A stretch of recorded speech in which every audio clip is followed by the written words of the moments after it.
어제 구출 상황은 어제 그 대원님께서 들으신 네. 그 생존자분들의 첫 말씀은 뭐였나요? 그 이름을 막 부르시더라고요. 무슨 형 하면서 막 이름을 부르고 그분이 이제 너무 이제 흥분하시고 좋아가지고 빨리 와라.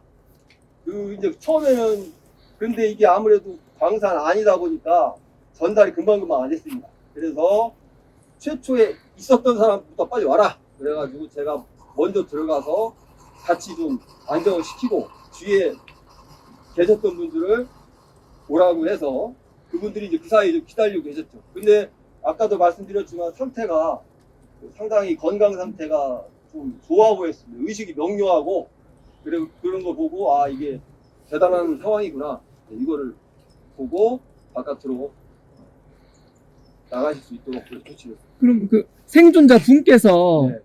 무슨 형이라고 부르신 거예요? 아니 이제 그 저기요 작업 네. 맨 앞에서 하셨던 그럼 혹시 생존자 분께서 무슨 말씀을 하시는 거 들은 말했죠. 그 뭐 대화를 하면서 같이 울더라고요. 부둥켜 안고.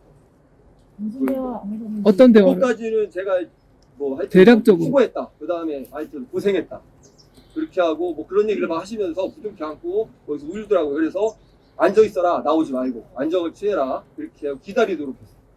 그래서 아까 말씀드린 것처럼 상황을 다 나가고 난 다음에 다시 한번 전체적으로 촬영을 했습니다. 이 다른 사고 현장이랑 이 사고 현장이랑 차이점이 뭐였어요? 어떤 것들을 힘들게 당했는지. 예, 이게 9일이라는 시간이 짧은 시간이 아니기 때문에 저희들도 계속 동원되면서 뭐 이렇게 좀 상황이 안 좋을 수도 있겠다라는 생각을 했습니다. 근데 그래도 여기 동아소방서장님하고 그 도에서 끝까지 이게 또 집중을 하셔가지고 참여한 유관기관들이 열심히 할 수밖에 없는 분위기를 조성을 하시더라고요. 그래서 그 마지막에 좀 급박하게 상황이 돌아가는 걸 보고 뭐 어차피 생존 여부는 모르는 거니까 한시라도 빨리 좀 구출해야 되겠다.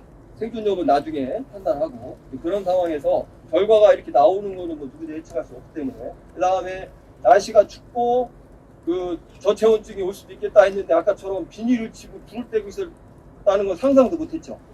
그런 경우는 처음 봤습니다. 근데 아마 여기에 오래 근무하셨기 때문에 가능한 일이 아니었나 이렇게 보입니다.